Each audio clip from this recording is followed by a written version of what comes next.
and welcome to Still Young Masterclass, where we are talking about all the subjects that are influencing our health and our quality of life. And food and diets definitely are within that list. Food and diets have such a huge role in our life, in our health, in our psychology, even in our memories, and even in our spending and family economy. And I think that perhaps at this stage in life, it's worth for sure to look into our relations with food and the choices that we are making. We have all heard and know the saying, you are what you eat, right? And it is so much more powerful than we actually realize. I think medicine and research reveals more and more every day how true this sentence is. We all know that what we eat and how active we are will influence, amongst other things, our looks and our weight. But can it also make all the difference in the world as to how we age? Can it change our destiny? Well, that's exactly what we're about to find out with a nutritionist and writer of the Menopause Diet Plan, Hillary Wright. Welcome to Still Young Masterclass, Hillary. Thank you so much for having me. It's great. My pleasure, Hillary. Can you tell us, Hillary, a bit about your professional background? Sure. I actually have a very diverse background. So I started out, I always had a part-time job, which initially was kind of hospital-based nutrition. That was very early in my career for about 6 years. But then after that, I transitioned out into doing nutrition counseling for very diverse populations of all ages. That was great because I got a lot of cultural diversity. I got a good sense of how different people live their lives. Women with a condition called PCOS, polycystic ovary syndrome, about 21 years ago. So that's a major cause of infertility. It's also a major cause of diabetes. So in my interest to nurture that, I decided I was also freelance writing, because again, you can do that from your home with your kids running around. It's not easy, but I decided to write a book about PCOS, which then led to a book about diabetes prevention because they both involve insulin resistance.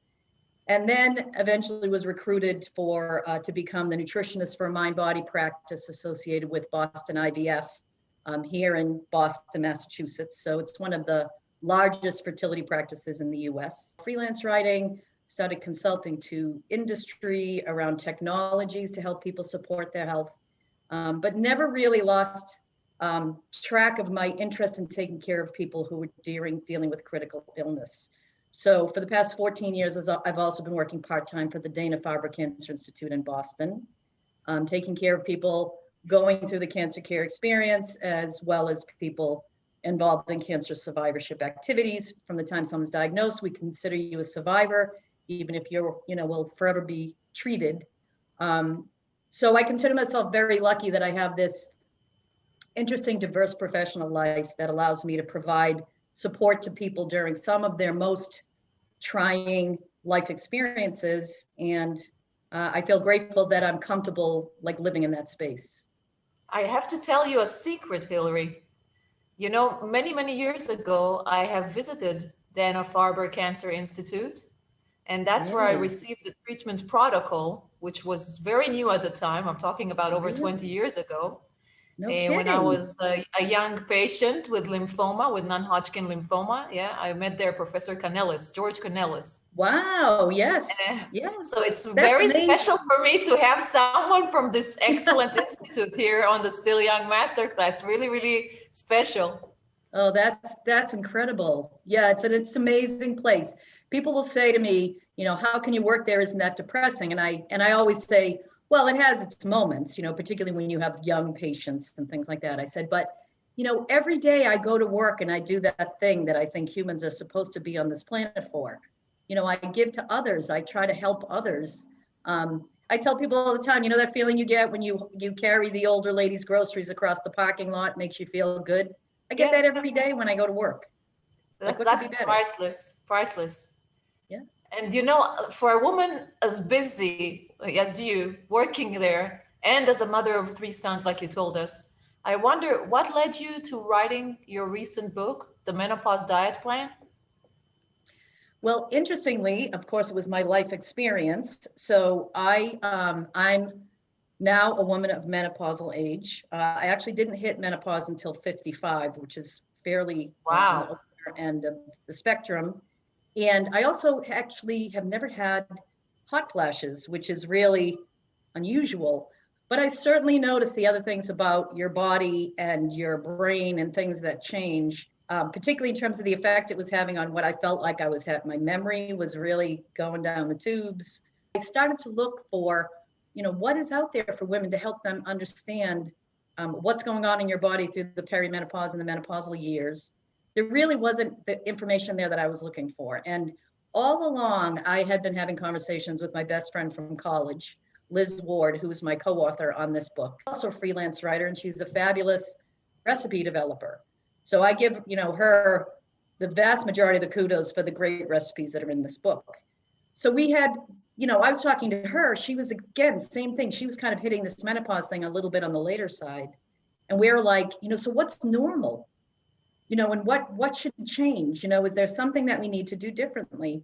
And so we thought, this is our project. It kind of just fell in our laps. Glad you did, because women, they have a lot to deal with during these years, and really the menopausal hormonal changes we are discussing on the Still Young Masterclass all menopause effects on our body and on our health, and really it's affecting every aspect of our life. So another big concern for women is the fact that they gain weight during these years. Why is it really happening on our 40s or 50s? Well, what's interesting is I wrote the chapter on weight management and did a very deep dive into the literature on this. So one thing we know for sure, with very few exceptions, when estrogen levels decline, our bodies tend to redirect body fat to our visceral, to our middle, that dreaded belly fat that everyone hates. Also, we know it becomes easier to lose muscle and gain body fat when your hormones change. But honestly, most of the research will tell you it's very difficult to differentiate how much weight gain at midlife is specifically related to the menopause transition. So in terms of pounds, because research suggests is a huge study that continues to generate great information on the subject called the SWAN study. I believe it was the SWAN study that said that starting in like your mid 40s, the average woman is gaining about 1.5 pounds a year. And so when we think about what else is going on in a woman's life in their mid 40s, the research significantly concludes it's very difficult to tease out how much is menopause and how much is all the other stuff that also tends to hit us at this stage of life. We're getting older, our parents are getting older, many people are very tied up in caring for their aging parents. Our kids are getting older, but they're trying to launch, and that's been more complicated, lately for sure. Sometimes women get promoted from like the worker bee to the desk job where they don't need to move around as much. Sometimes there's more freedom that goes around with, kids growing up. I don't need to cook as much, so I'm going to eat out more.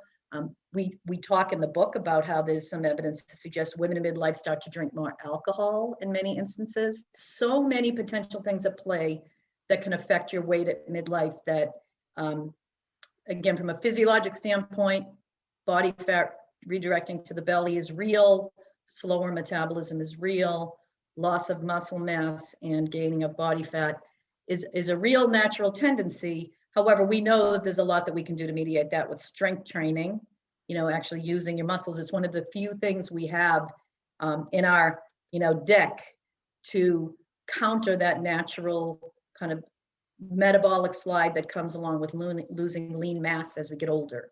So, as someone who's been counseling people on nutrition issues for over 30 years, in my experience, what we can get away with in our 20s can sometimes start to creep a little in your 30s. You can't lose those 10 pounds as easily as you used to be able to, can become something that really gets people's attention in their 40s, maybe starts to end up in some diagnosed health problems that can really come home to roost in this midlife period if someone has kind of skirted around adopting some of the diet and lifestyle habits early in life. But having said that, it's never too late. So, and I also tell people, and this is exactly what I tell my oncology patients, there are always going to be people that do everything perfectly, and they're still going to have hot flashes, and they're still going to have mood swings, and they'll still going to have belly fat. You know, even women who are naturally thin, even though the rest of us who tend to, you know, have to struggle and work harder for that, even those women will often say, "Oh, I have this belly fat I never had before." So, and even those women who are slim might sometimes have that visceral fat that you mentioned, absolutely. even though it doesn't show on their bodies. So, and this fat is really devastating to our health. And I think another thing is that we also have these emotions coming in our 40s and 50s. So having another problem with our self-esteem due to this weight gain is another thing that really affects our, you know, us being feminine or feeling feminine. Completely. I mean, and the other thing that, you know, it's really interesting. We talk a lot about what do we know about what does it seem to take to lose weight and keep it off. Here in the US, we have the National Weight Control Registry. And one thing that we know that has a very strong tie-in to regaining lost weight is stress eating. So this is another behavior that may have been cultivated, you know, throughout the lifespan, that if life gets more stressful, you know, at this time, and your go-to is to try to cope with that with food, that's something that's worth, you know, paying some serious attention to. Because stress changes, I mean, we all know the stress changes our physiology. You know, it raises our cortisol levels. You know, we also, as we get older, may have difficulty sleeping. That certainly comes along with menopause and hot flashes and all of that. And being sleep deprived is stressful to the human body and can actually play a role in this, what appears to be a more challenging ability to manage weight. Unfortunately, here in this country, there's this just decades old approach to this, is to go on a diet, you know, to radically change what you're doing, generally on a Monday after a weekend of, you know, Last Supper eating. You know, let me eat all these things now because come Monday, I'm not going to eat carbs, or I'm not going to eat sugar, or I'm going to be a vegan. You know, like we tend to take these dramatic steps to try to lose weight that are not sustainable for the vast majority of people. And so there's a tendency to do this weight cycling where, you know, if I had a dime for every time one of my patients said, well, I did this diet and it worked for a while, you know, so what does that mean? It means I was able to do it. And as long as I was able to do it, I was able to lose the weight. But as soon as I couldn't do that over restrictive thing, usually anymore, and drifted back to my default habits that maybe got me in trouble in the first place, well, why would it be that the weight wouldn't probably creep back on? So that dieting mentality really is a kind of a good foods, bad foods. I'm all in, I'm all out.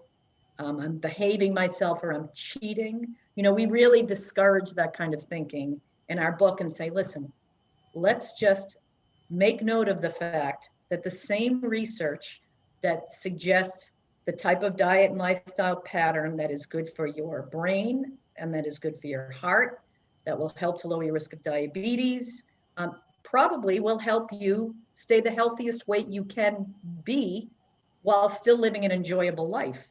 But again, there's a bump in eating disorders in women in midlife because this body image stuff that's just so heavy on women to look a certain way, be a certain way. This whole perimenopause thing can really threaten that. And so we do see bumps in eating disordered behavior in women in their 40s and their 50s. And the reality is, if you eat, you have to eat a certain amount of food to get in the volume of healthy food we know our body needs to protect and defend us. If the focus is always on restriction, restriction, restriction, restriction, well, undoubtedly we're excluding foods that our body really needs to protect and defend us against disease. And obviously, this understanding that you mentioned, that we are all one whole picture. So our stress, our sleep pattern, our activity, everything comes into the bottom line, which is going to dictate our health and our weight. And those two are very, very much attached to each other. So, especially, I realize and appreciate that when you say that there's always a time to change, there's always an opportunity to change. And yet, Absolutely. and yet still we want to try to change, the sooner the better, because when you're changing while you're perimenopause, and we had some talks also with Professor Angela Mas, who's a cardiologist, and she was also referring to some of the changes in even in blood vessels Hmm. of women that are menopause. So the activity level, for example, that we are going to do in our 50s is, of course, going to get some results, but the results will be different than if we actually do it in our 40s. And mind you also that we have so many years to live, because the lifespan now of women is over 80. So Yes. we'll have more Yes. time to enjoy what we achieved if we change. I totally, totally agree with you. And I have always believed that quality of life is critical. Again, so probably a lot of this comes from working with very sick populations for many years. I'm much more interested in the quality of the time I have on this planet than the quantity. Because we've all known people that have lived the last 20, 30 years of their life significantly disabled because of chronic health problems that in a That's right. perfect world we would address a lot earlier. So I think Liz and I are always making this point that often women, they hit menopause and then they look at their belly and they go, oh my God, what happened? And so we try to emphasize women really need to start paying attention to this in their early 40s. Because again, if we go back to that study I mentioned, if women are gaining an average of 1.5 pounds a year starting in like their mid 40s, and that weight gain, the same research suggests it may level out a few years after menopause, but that's a window where it's always going to be easier to not gain the weight or mediate the amount of weight you lose than to gain a lot and then try to lose it. So I think paying attention way ahead of that, day where you finally said, oh, I just went 12 months without a period. Your hormones have been on the move, changing. Your body mass has been shifting. And so start, really getting serious about the physical activity piece. Like, for example, really important. Women are often very good at the rat wheel, what I say is like the treadmill, walking. And that's all great. It's awesome. When they look at the people in the National Weight Control Registry here in the US and they ask them, those who've lost weight and kept it off, what's your primary mode of physical activity? Walking rises to the top of the heap. So I'm not trying to minimize that at all. I'm just saying we are not farmers anymore. Not many of us. Not many of us are chopping wood and carrying water from the well. And, we need to use our muscles because sadly, people reach their peak muscle mass somewhere in their 30s, and then it starts to slide. So the good news is you can build muscle forever. Like I remember years ago reading a study that Tufts University here in Boston has a big nutrition research center, did a study with 90 and 100-year-old people at a rehab center here in the city area. And they found that they could build muscle even at 90 and 100 years old. And so that's not going to be a competitive athletic event, but it may be enough to allow you to get yourself to the bathroom, to not fall and break your hip. But in a perfect world, we would take action to prove to our body that muscles are worth holding on to. Muscles are big calorie burners, and our Exactly. primitive caveman genes are very vested in not wasting calories because starvation is what took people out throughout most of human history. So if we cut our calories back and we're not strength training, part of what's going to get thrown overboard is our muscles. And that's very true with the way the average typical person loses weight. About 25% of the weight they lose tends to be lean mass, largely muscle.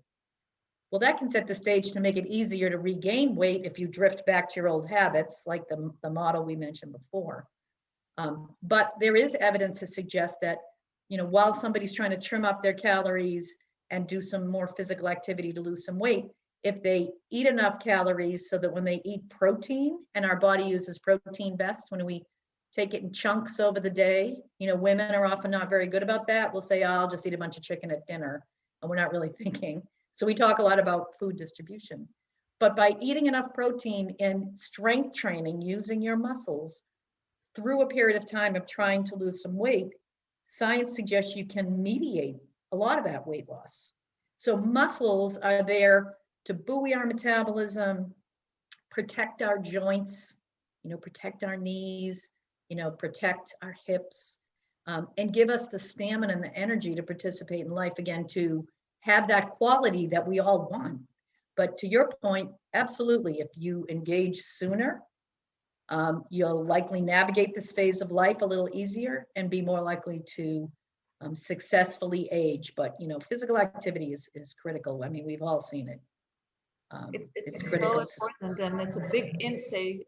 It's a big takeaway what you were just mentioning, because I think when women realize it, we're not talking about being a bodybuilder, okay? When you are relating to muscles, it's really about the composition of the body mass. So having a muscle mass in your body, or preserving it, because we are losing it as we age, is going to influence our metabolism, even when we are resting, when we are doing nothing. Absolutely. So definitely 24 hours a day. And I'll tell you the most, I've been doing strength training, forever. I really enjoy it. I feel like it gets you in touch with your neck down, with your body from the neck down, to have some strength. I also do yoga, and, anybody who's done a down dog or a plank, or, any number not easy of yoga, that you're using your body as resistance, that's strengthening. But recently, I go to a weight class where the person who teaches it is a 76-year-old man. I've been going to his class for 30 years. One of the most intense activities I did with him recently was using those rubber bands with the handles on them. It was like, oh, at the end, there's no dumbbells going on. We're talking hand weights, exercise bands, using your body as resistance, like things like bar, do stuff like that. So I don't know, I've heard so many times over my professional life, women saying, like, no matter what my weight is, when I'm exercising and doing some strengthening stuff, I feel so much better. And those feel so much better, that often relates to mood, quality of sleep, energy level, digestive function, so many things that tend to function better, that can influence our quality of life, emit from doing regular physical activity that includes some strengthening stuff. Absolutely. And just like you said, everything is really starting from here, and with our approach. And talking about menopause, we all know it involves mood swings and emotional symptoms. So is there anything we can do to avoid emotional eating? Because food is also very much related, and we are actually, I would say, programmed by commercials, by advertisements, to have our emotions attached to food. So is there anything we can do to control this? You know what? Excuse me. I forgot to silence my phone, and my phone's ringing. Hold on.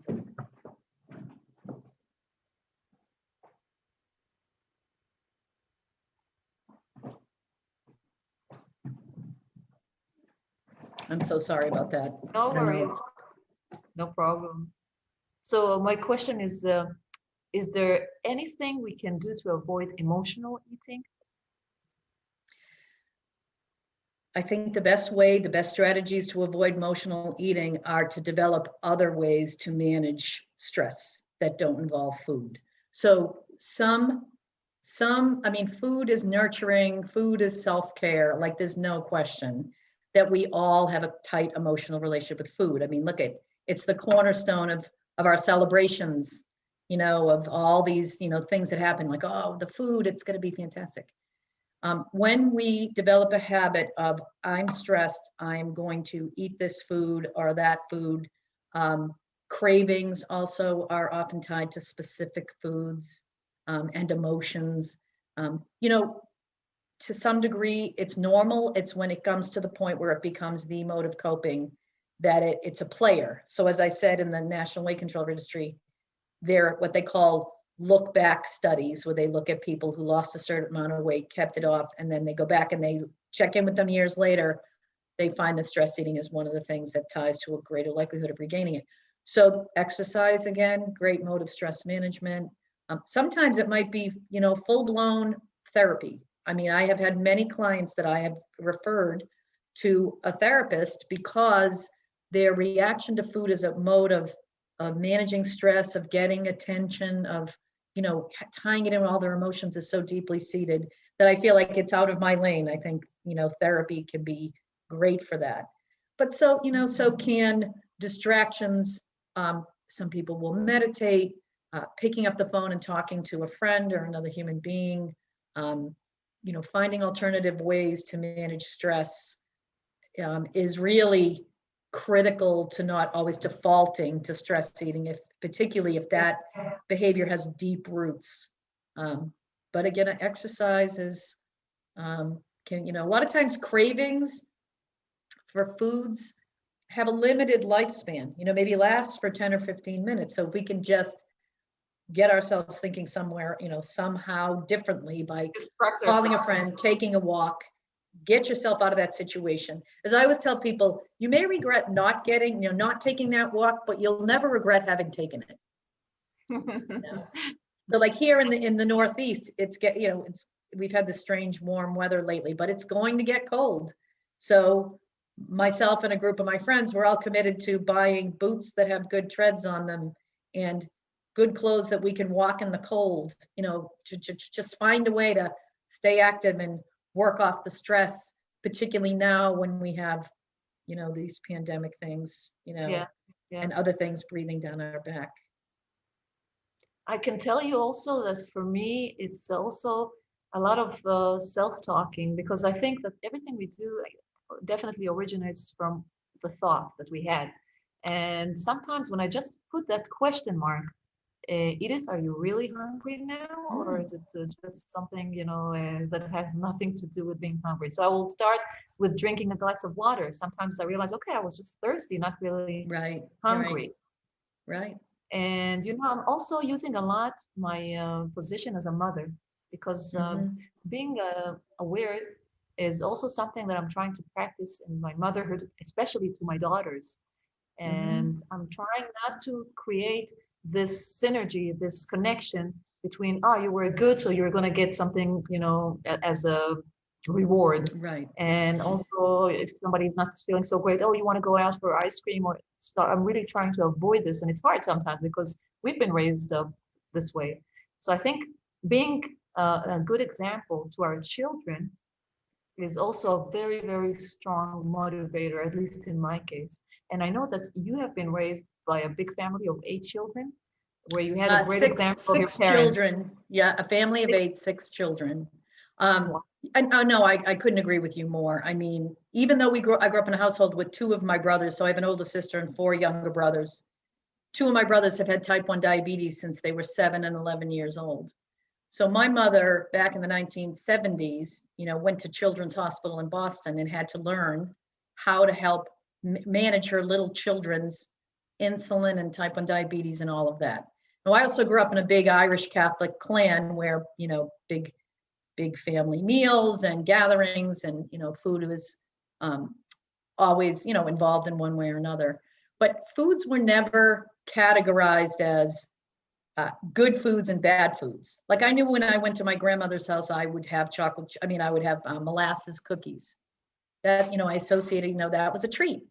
I think allowing yourself to eat the foods you like in moderation, at intervals is an important part of like kind of getting them off the pedestal of the thing that I go to when I'm stressed. Because, women in particular, I think can be very good food, bad food. Like success is, I've learned to live in my house surrounded by a bunch of delectable food and not want it. It's a really unrealistic standard because human beings, we're supposed to like food. I mean, there's a reason we're here. We're the survivors of the fittest. Our ancestors were not ignorant about food. Those people did not survive. So the whole concept of willpower, meaning resist food, is really fairly bogus. Humans did not evolve to resist food. Our ancestors didn't come across a berry bush and say, oh, I don't know, should I eat this?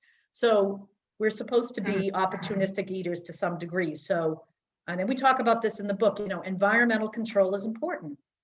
You know, I like to think of it as, and I encourage my clients to think of the foods they want to be eating, to put it in their like hula hoop of space that kind of lives their life with them. So, you know, hula hoop, that thing you would kind of put around your hips. Yeah. You know, it's like a circle around you. What's in that space? My home, my car, my office. You want to populate that space with the things that you want to be eating, and not completely avoid the things that you want to be limiting, but maybe put them outside the hula hoop so they're not like as easy to default to if you get stressed. And allow yourself to eat ice cream, you know, once a week. If you love ice cream, you know, most people love it. But if you say, oh, I don't eat ice cream is bad, and I'm only going to eat it when I'm bad, you know, it's this labeling of food as if individual foods can flip your health like a switch. And I always tell people, listen, unless you have an anaphylactic allergy, no food is going to flip your health like a switch. You know, so there aren't good foods and bad foods. There are dietary patterns and lifestyles that are healthy, you know, health promoting. And then there are foods for fun. We're all allowed. What about ultra processed food? Would you consider this as purely bad? Again, I really hesitate to say foods are bad. I say they are foods for fun or foods that'll do your body good. Yes, in this country in particular, way too large of a percentage of calories comes from ultra processed food. When you take a food from nature and you process it into something else before you eat it, not only do you strip out most of its nutritional attributes, you make it easier to digest, so you're spiking your blood sugar all over the place. One of the silver linings I see from this pandemic is people becoming more confident in their cooking ability. You know, prior to this, it was very easy to just grab, you know, we're all busy, grab takeout. Well, when going to the supermarket, particularly in the early days when we didn't know what we were dealing with, practically required putting on a hazmat suit, people got very prospective about what, you know, what do I want to eat this week? What will I need? I really want to go to the grocery store as, you know, as minimally as possible. And so it really took people who prior maybe did not have their confidence in their ability to budget out some time to figure out, what am I going to eat this week? What do I need to buy to make that? So that's one of the little silver linings that I've been really happy about, is people becoming more confident in their ability. I can tell you, as a first cook, it's a big challenge, really. Yeah. I mean, a lot of people were really forced into it. But I also hear from my clients, you know, a decent amount of, yeah, we're doing it. You know, confidence. I even almost hesitate to use the word cooking sometimes, because that's too intimidating to some people. It's like pulling foods together to assemble a meal. You know, we have this balance plate visual in our book. It's like, this is a template. If you have, you know, some sort of a protein in there, and we give people healthy options, and some sort of a quality carbohydrate, you know, we need some carbohydrates, particularly if you want to be active. And then try to cover half that plate with a lot of vegetables, some whole fruits. It's an infographic. Infographics are designed to take complicated things and make them easy to understand where you're plating your food. That is good enough. So that might be an omelet is your protein. You know, there's maybe some veggies in the omelet. Maybe you have a half a sweet potato that you threw in the microwave, or some whole grain toast. And then you had a salad or a bunch of steamed vegetables or some roasted vegetables. It may look odd and it may not be typical, but that is good enough. That is a balanced plate.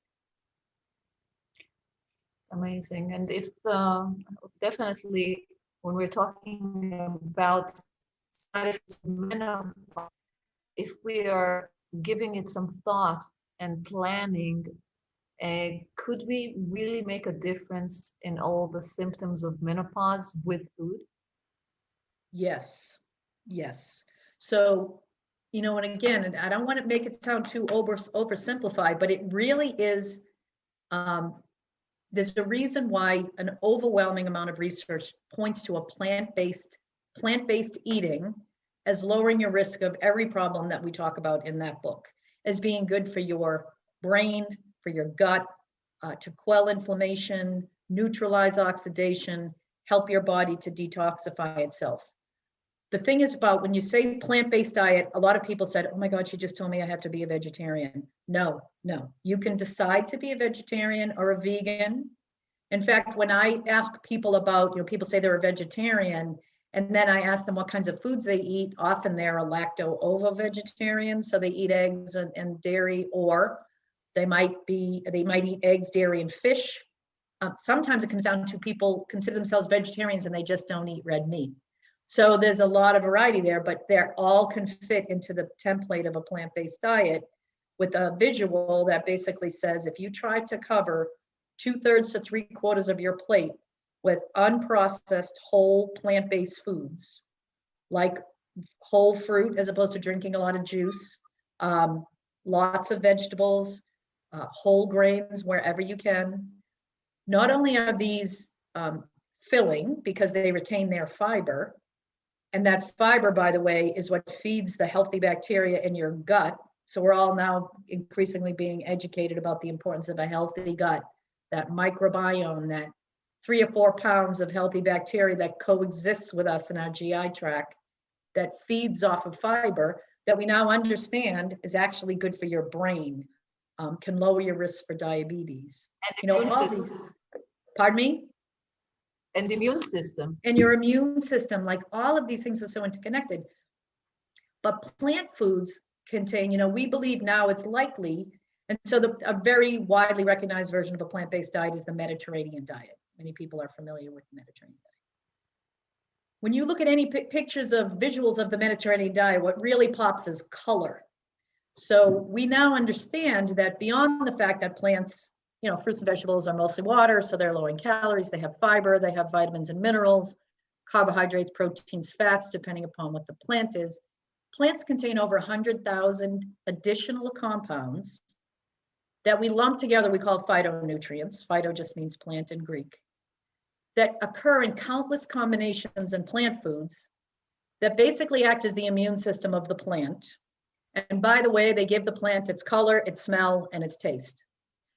We now think that these phytonutrients, which act as natural anti-inflammatories, natural detoxifiers, and natural antioxidants, are probably responsible for a huge chunk of the benefits of these plant-based diets. Now, most people are familiar or have heard of phytonutrients if they've ever heard that red wine is good for you, dark chocolate is good for you, green tea is good for you. So, but rather than us saying, oh, phytonutrients are great for you, we want you to eat more isocyanates and resveratrol and quercetin and carotenoids and lycopenes. That doesn't mean anything to the average person, but they can relate to eat red things and yellow things and orange things and purple things and green things.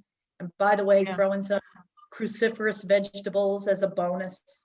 Cruciferous vegetables, broccoli, cauliflower, any kind of cabbage, Brussels sprouts, kale, radishes. They contain a type of this isocyanates, this category of phytonutrients, break down into little enzymes that help your liver to detoxify itself. So like plant foods are literally medicine for the body. So when we're filling up on the outrageous availability of processed food and not on those kinds of foods that can actually do our body good, that is the consequence of exposure to a hyper-processed diet. I mean, I read something recently that said here in the US in the 1990s, the food industry, which is like a beast in this country, it's like a way well-oiled machine, was producing 3,200 calories per capita per day for every American. And that now they're producing 4,000 calories per capita per day for every American. They have every incentive to try to hyper-influence us to eat those foods. But in order for us to steer around those foods, we have to devote some time. Everybody's life is like a pie chart that needs a piece devoted to self-care. which is, what am I going, what's my week look like? What do I want to have in my house? What do I need to do at the store? What can I make in a double portion of so I have leftovers? It requires some time and attention to attend to self-care. Otherwise, we get to the end of the day, when we're starving. We talk a lot about eating pattern in the book, and as it relates to our natural circadian rhythms. Anybody's trying to make a decent decision about food when they're starving and exhausted is likely to come up with a takeout or a hyper-processed food as the path of least resistance. And just like social media, Pardon me? And just like social media, the food industry, they really, really understand our psychology, and they know exactly where are the pitfalls that we're going to fall for. Absolutely. Absolutely. And I heard somebody saying once something very cute, if it comes with a commercial, then it's probably not real food. Oh yeah, it's a very good idea. One of the funnest things I read recently, so I get all kinds of listservs and e-newsletters, everything, and I wish I had printed this out because I found it so fascinating. It was an article written by a psychologist that basically said human beings are born with a finite capacity to make decisions in the course of a day. Like, we wake up with like a handful of decisions that we can spend. And once they're spent, we have very little incentive to keep making decisions. So if we spend a lot of our decisions early in the day on work-related tasks, on trying to resist eating food because we're dieting, it's no wonder we get to the end of the day and we're just wiped out. We're like, I have no more decision-making capacity. I'm going to order a takeout. It's probably why planning is so important. It's probably why a lot of research suggests people may be more likely to exercise if they do it in the morning. Having said that, whatever time works for you. But if you spend one of your decisions on exercise early in the morning and it's done, that means you're not going to have to grovel for the ability to make that decision when you're exhausted after a long work day. And I just thought that was made so much sense. But again, women spend a lot of their decision making on resisting food because they're on a diet. So we could just kind of proactively step into that space and say, let me just make, a couple of things on the weekends maybe that have leftovers so at least, 5 out of my 7 days or 4 out of my 7 days are kind of preset, versus expecting, because we feel terrible when we get to the end of a long day and we're exhausted and all we feel like doing is ordering takeout food.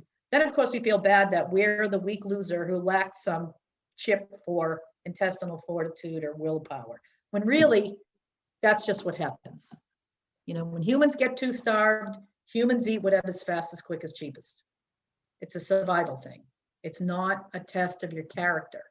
But women are, so many women are so damaged by decades of, well, that diet worked for me, why is it not working for you? Like, just this totally fantasy thinking about the magic of some specific way to lose weight that is supposed to be everybody's solution. And the evidence tells us it's clearly not.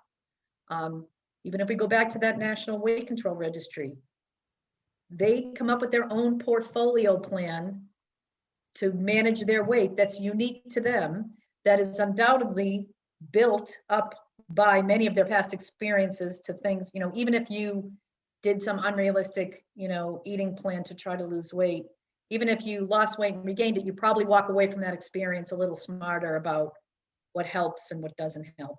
And the helpful stuff goes into your portfolio. So, sometimes we need to take a number of wrong turns before we realize what the right direction is. And talking about right directions, you've mentioned the Mediterranean diet, and of course, red wine and chocolate, all in the right quantity. But when we're talking specifically about wine, women during the menopausal years, they have somehow less of a tolerance to alcohol. What do you think is the amount that a woman in her 40s, 50s should consume of red wine? So the interesting thing is when you look at the research on alcohol and health, So this is around the world when you pull together all the data. What they find is that beyond moderation, there is risk. So alcohol has what's called a J-shaped curve in terms of its health influence. So if you had like a graph here where you had, say, heart attacks here and alcohol containing beverages on this axis, for people that don't drink at all, they may have a slightly higher risk of cardiovascular event. But then with moderation, it goes down, and beyond moderation, it shoots up. That's a J-shaped curve. So moderation, and this is, and when you look at the research studies from Germany, France, and the UK, I mean, Germany, France, and Russia, it all looks similar. So it's largely believed to be that ethanol is a big player in reducing the risk, say, of cardiovascular disease because it thins your blood out a little bit. It's an anti-inflammatory. But again, that, in partnership with the phytonutrients in red wine and stout beer, seem to be potentially beneficial in moderation, but not beyond. So moderation is for women, 5 ounces of wine, a 12-ounce beer, or a shot and a half of spirits. Unless it's 100 proof, then it's a shot. Beyond that, there are no health, people can't kid themselves about the health benefits of alcohol consumption beyond that. There are individual circumstances within which women may be advised to drink less. So for example, a woman who was a breast cancer survivor, when the breast cancer researchers and the heart disease researchers get together, they still kind of agree on this moderation thing. But, it might not be a bad thing to say, I'm not going to drink every single day, but maybe, a few days a week and some days without. So people need to take into account their own circumstances related to their health. But we all know it's calories, don't kid yourself. It is an inhibitor. It disinhibits people. So when people are drinking, and they may be more likely to start eating in a certain way. We have in this might country also affect their sleep and maybe even the hot flashes. Oh yeah, I mean, alcohol can make hot flashes worse. And I know I am one of most people I know that say, as I've gotten older, I actually don't tolerate red wine as well as I used to. It really interferes with my sleep and kind of doesn't make me feel great. But again, pardon me? I definitely feel that. I used to have a glass of wine with my husband to end every evening. And in recent years, I feel like it's not really making me feel good and definitely interferes with my sleep. Too bad for my husband. He's not so happy about it, but I try to think as little as possible now. Well, we now have this, and I don't know if it's the same in Israel, but craft beer is huge here in the United States. Little breweries that make their own beer that tends to not come in like a 12-ounce bottle, but a 16-ounce can. And it tends to not be 3.5% alcohol. It might be 6.5 or 7.8. That alcohol content goes up. Well, when the alcohol content goes, so go the calories. So, and liquid calories are not satiating. They kind of swoop through your stomach so fast that they don't register with your brain as calories consumed. That's actually, what the research between drinking fruit juice and eating fruit shows completely different things. This correlates to an increased risk of diabetes, drinking juice. Eating whole fruit correlates to a reduced risk of getting diabetes. A lot of people think, oh, I don't want to get diabetes, I'm not going to eat fruit. Fruit has sugar and sugar is bad. No, it's not. But if 4 ounces of fruit juice is the sugar equivalent of eating a piece of fruit. Here in the US, you can get these bottles of 100% fruit juice, all natural, organic. That's like the equivalent of fast throwing back 4 pieces of fruit in a way that is going to shoot your blood sugar up. So, after all, I mean, you're a nurse. Somebody's blood sugar goes down. They don't say, eat a piece of fruit. They say, drink some juice because it's going to get your blood sugar up. And it's not going to fill you up. So, I'll try to describe this to my clients. If you had a sandwich for lunch and you had one of these big bottles of juice, you might be able to, scarf down the sandwich with the juice and you get them both in fine. But if you had this sandwich and then you had 4 pieces of fruit that you were eating at the same time, you probably aren't going to get through those 4 pieces of fruit, and you might not get through the whole sandwich because it's all filling. Right. As opposed to juice that just kind of swoops in and out without lending any satiety to your brain.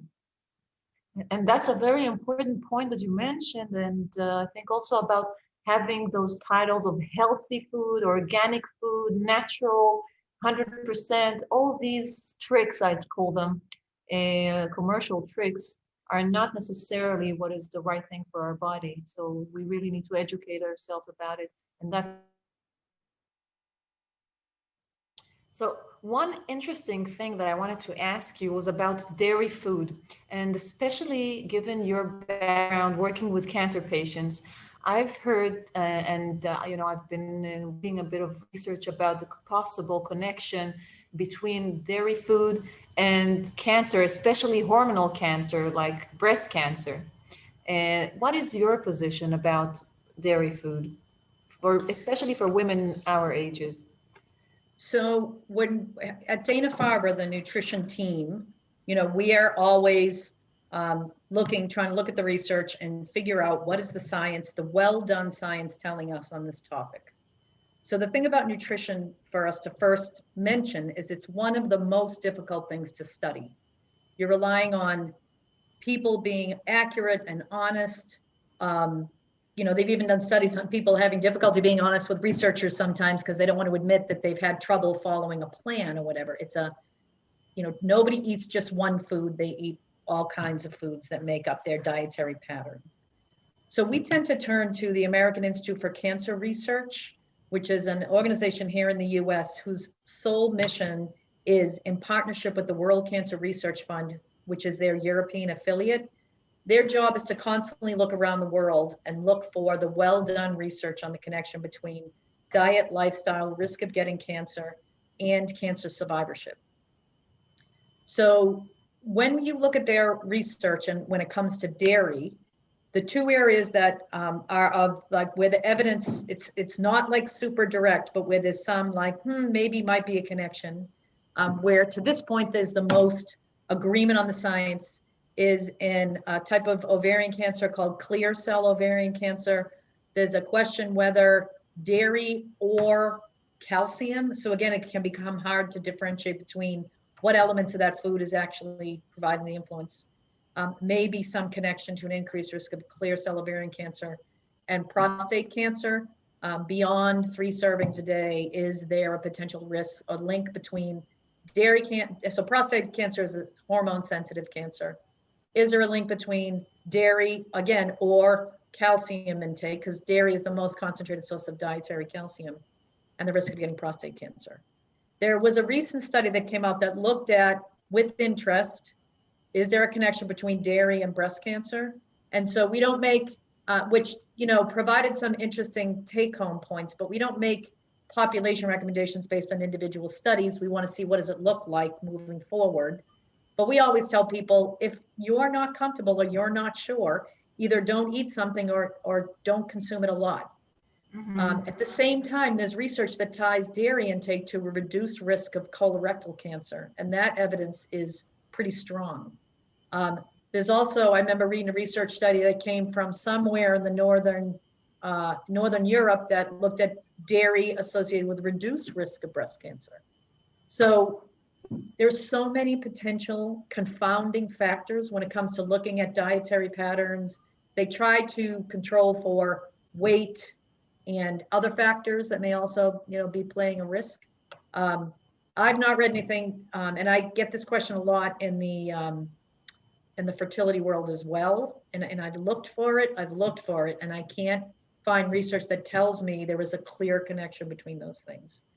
So because I'm pretty committed to not, to trying to advise people, not out of fear, but out of, facts and being realistic, my feeling is moderation is, I don't personally have a problem with that. So would I prefer people eat yogurt, yogurt with live active cultures, that's not loaded with loads of sugar. Greek or Icelandic yogurt is very high in protein, which can be a great snack for women. It's got calcium in it, it's good for our bones. I personally love cheese. I'd be just destroyed if I felt like I couldn't eat cheese ever again. And I put milk in my tea. So I think that based on my understanding of the science of nutrition, again, I don't believe that individual foods shifts people's health outside of them having a terrible allergy to something. But I have not read enough evidence to support that women should not eat dairy. So I'm trying to always take into account the potential pros and cons of any one individual food. Mhm. What about soy and phytoestrogens food? Great question. And again, something that's a serious source of confusion. So when we start, phytoestrogens are estrogens that come from plants. Soy being the most concentrated source. There's also some phytoestrogens in smaller amounts in other beans and things. What's important to understand about phytoestrogens is they are biochemically not the same as estradiol, which is what we make. They're structurally different. Remember how when you were in science class, you had to look at all the different structures of different things? They're structurally different, and they're like 100 to 1,000 times weaker than estradiol, which is what we make, which is what things like tamoxifen blocks. When you look at research on women who are estrogen receptor positive breast cancer, meaning if they are exposed to more estrogen, it may increase their risk of recurrence or getting breast cancer in the first place or recurrence. When you look at population studies, both in Asian countries where they eat a lot of soy, particularly starting at a younger age, they actually get less breast cancer. And when they get it, it tends to be less aggressive. So it's interesting to see what happens in Asian countries, but we're more interested in mixed populations, not just individual populations. And there now have been at least 2 population studies on estrogen receptor positive women in the United States. And they find that women who eat soy food, so I'm not talking about pills or powders or bars or soy concentrates. I'm talking about tofu, tempeh, edamame, miso. Women, estrogen receptor positive breast cancer survivors who eat soy foods don't do worse, and they may actually do better. So it's actually the opposite of what of a lot of the stuff that you read online that is very feels really like, whoa, estrogen, I saw that word estrogen, must be bad. The interesting thing about this is that one of the prevailing theories about how it may be protective is that if you have estrogen receptor, like ports for estrogen on a cell, that if estradiol connects with it, may encourage the growth of cancer. The theory is that these phytoestrogens may be protective and that they may look enough like estradiol to connect to the port without having the same accelerant effect. So I see it as akin to when your kids are little and you buy those plastic things to put in the electrical outlets so that they don't stick a fork in there and get them, electrocute themselves. They take up space, but they don't conduct electricity. So again, moderation is always a good idea. There are always going to be people who say oh, I heard that food is good. I'm going to eat that food 10 times a day. In the context of a varied plant-based diet, soy in moderation, I've not seen any science to tell me that it's harmful. That we can't say the same about pills and powders and bars, because when you concentrate anything into a form that doesn't occur in nature, it's possible it's going to behave differently. I mean, after all, so many drugs in the world are extracts from plants, right? So you might get a drug made from a plant that if you ate that plant, it's not going to control your whatever, but if you eat this compound extracted from it. So I'm perfectly comfortable, again, and the American Institute for Cancer Research completely agrees with that consensus, which again is along with the World Cancer Research Fund, which is their European counterpart, that soy in moderation does not appear to be harmful for women who are breast cancer survivors or at risk of developing estrogen receptor positive breast cancer. So And is there any significance of having non-GMO soy source? I think that's a good idea. Soy in the United States, and I've looked into this, and I'm trying, I'm probably gonna have to go to the Department of Agriculture to get the final word. Most of the soy sadly produced in the United States is produced to feed animals, and it's genetically modified. I'm not crazy about that idea because I like my food as close to nature and the way nature intended as possible. That's a complicated topic, but in this country anyway, in the United States, the only way you can truly avoid genetic modification is to buy organic. So I buy organic tofu because it's inexpensive. Why not? And it bothers me that we're not entitled in this country anyway to know if our food is genetically modified. To me, that I'm not comfortable with that personally. But people can buy organic soy foods and get around the genetic modification issue, because that is a regulation that has some teeth in it. There are many label claims in the US that they're, like, as you said before, kind of misleading and don't really have any teeth in them, like don't really have any legislation backing them up. But organic, in this country anyway, does have that kind. So women can also choose to eat, buy organic soy milk or eat organic tofu if they want. I see. That's great. And you mentioned powders, stuff like that. What is your stand when it comes to supplements? Because definitely for our bones and for other elements in those during those years, so in our 40s and 50s, like vitamin D and calcium and so on. Do you think it would be a good advice for a woman in this age to consider supplements, or should we just get it all from our nutrition? Well, so not all nutrients you can actually get from food. So for example, a really good example of that is vitamin D. Vitamin D, everyone should take a supplement of vitamin D, in my opinion, unless you live in a sunny culture year round, I have close to to the tell you, I equator. live in a sunny culture, and let me show you what I have right here. Right. Well, because if you wear sunscreen, like we encourage people to do, to prevent skin cancer and, protect your skin, sunscreen blocks vitamin D synthesis too. Vitamin D, humans are supposed to run around naked close to the equator with all kinds of year-round sun exposure, which most of us don't get. Vitamin D, we know it's important for bone health because it regulates calcium absorption and excretion. It's also, though, there's receptors for vitamin D in every cell in our body. And vitamin D deficiency is associated with an increased risk potentially of a number of cancers, for example, and a whole bunch of other things. I mean, vitamin D is an anti-inflammatory, being vitamin D deficient. Now we have concerns about vitamin D deficiency and potential vulnerability to COVID-19 and its, exacerbated cases.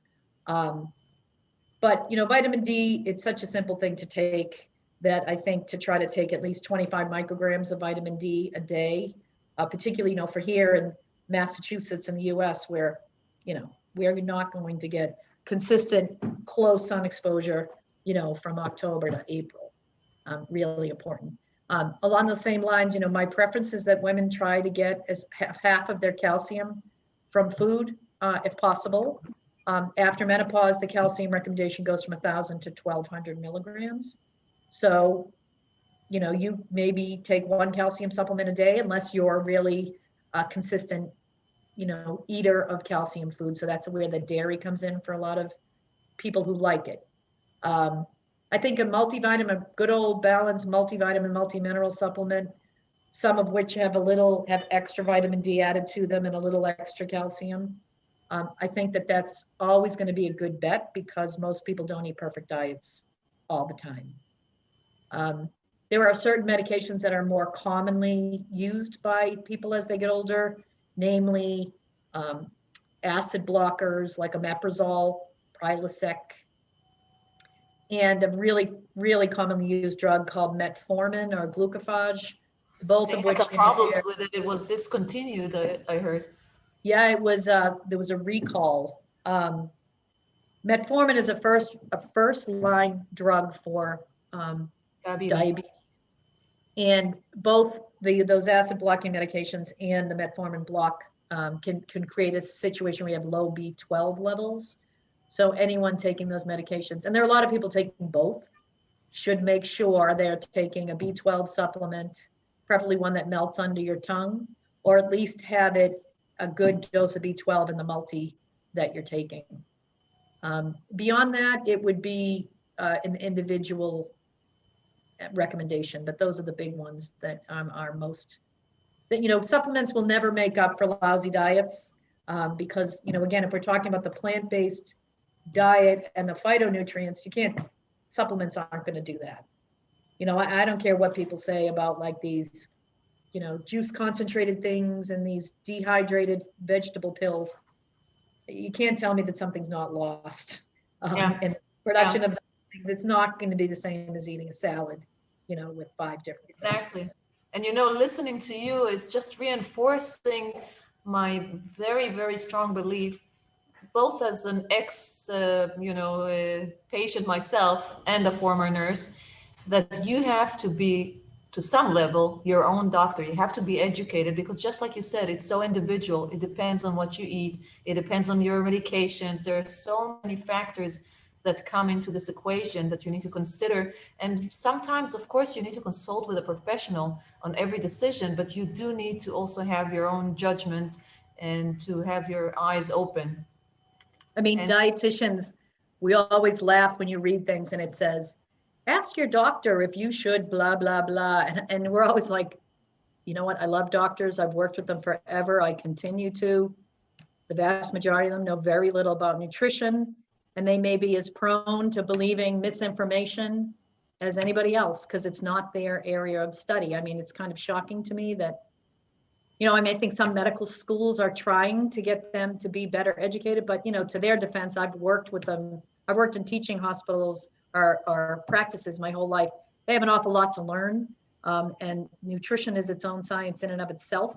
But part of me feels like if you don't really know the answer to something, rather than spread misinformation, please refer somebody to a registered dietitian, a credentialed nutritionist, in whatever country that you're in, so that you're, like we always say, and I work with the brightest group of dietitians at Dana-Farber. I mean, everybody brings something really unique and fun to the conversation. And we've always said that often, like, the most stressed out patients we have are women diagnosed with breast cancer, because there's the most stuff on the internet related to that. And it's a minefield of, like, who knows if whoever said that, like, even understands science or has their own agenda or is citing a mouse study, so my goal for my patients, no matter who, and same with the readers, is to empower you to see healthy eating as something that's doable. And the more we we get all the time, like, what about this food? What about that food? Like, you get whiplash with the individual foods. I mean, truthfully, you could go online and find a reason not to eat anything. So the internet is really a minefield of, wow, I don't know. And they are always invested in getting people's attention. And what could be better than telling you I'm in possession of the knowledge that's 180 degrees different from what you thought was true. Like, this happens. yeah, and every they moment of every know how day to create good headlines that are not necessarily like you had, like they don't have teeth. Right. Well, and then people get overwhelmed and they're like, oh, I don't know what to do. So they throw up their hands. That defeats the purpose. If I give you a plate and I say, look at this plate, it's a template, it's an infographic. If someone walks into the subway station, the sign to where the stairs is like a little stick figure walking down the stairs. It's not like a big billboard that says, walk straight ahead, take a left, go down the stairs. Trust these little visuals to communicate a message that has more important stuff backing it up.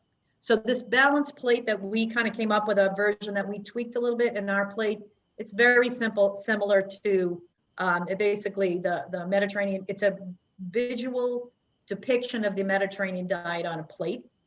The Harvard School of Public Health's healthy eating plate looks just like this.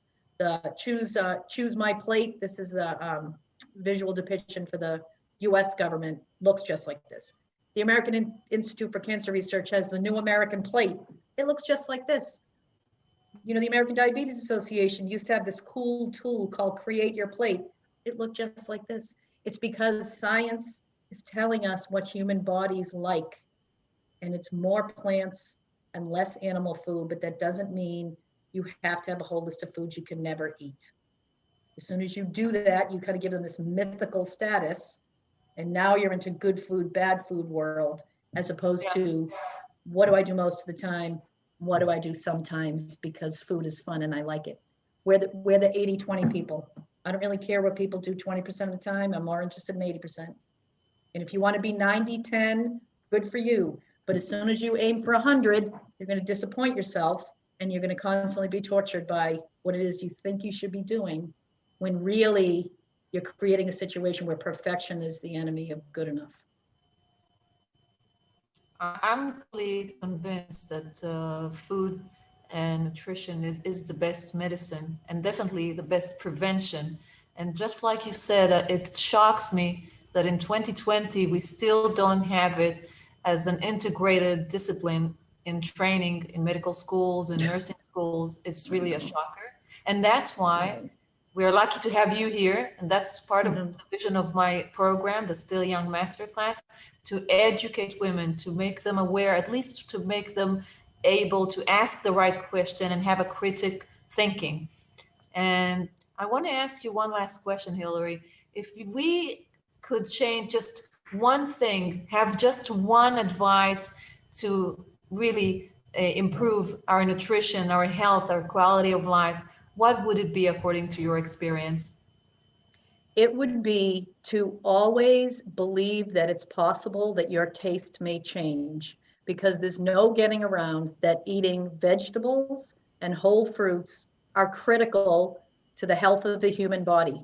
That is what humans ate throughout most of history, mostly plant foods, punctuated by that rabbit when they managed to catch one. So far too many people decide at a young age, I don't eat broccoli. Well, maybe if somebody cooked broccoli in your house and they overcooked it and it stunk up the kitchen, it's just got those sulfur compounds that are so healthy for you, but they don't smell so great when you cook it too much. Have faith that if you try it again, you may actually like it. So don't give up on yourself, because, when we talk about a vegetable at a meal, I always tell my patients, I'm not talking about like if you have a taco and there's some lettuce and tomato in there, those are bonus vegetables. Think about half that plate. Let's get real about the volume of vegetables. If you're eating pasta with a tomato sauce, the tomato sauce are bonus vegetables. What about some broccoli on the side? What about a salad with colorful ingredients? Really understand that the average person is eating a fraction of the volume of vegetables that we should be eating, and whole fruits. They are not poison, they are healthy for you. That attention to trying to aim for at least a third of your plate as a starting point, some sort of a vegetable or a fruit. A lot of good comes from how your GI tract responds to that, and how much less laid down after a meal someone feels if half of what they ate was a plant food. And I will add my advice. Get this book, The Menopause Diet Plan by Hillary Wright and Elizabeth Ward. Hillary Wright, the author, thank you so much for joining me here and for sharing your excellent inputs and tips. I will think of you next time when I fix my shopping list and try to cook. And I promise to be good. And all of you sitting there, get up, go for a walk, and plan your meals with your new knowledge. Yes. And remember, you are what you eat. So don't be fast, easy, cheap, or fake. Yay! Love it. Thank you very much, Hillary. Thank you so much for having me. It was a pleasure. It was a pleasure. Thanks a lot. You're welcome.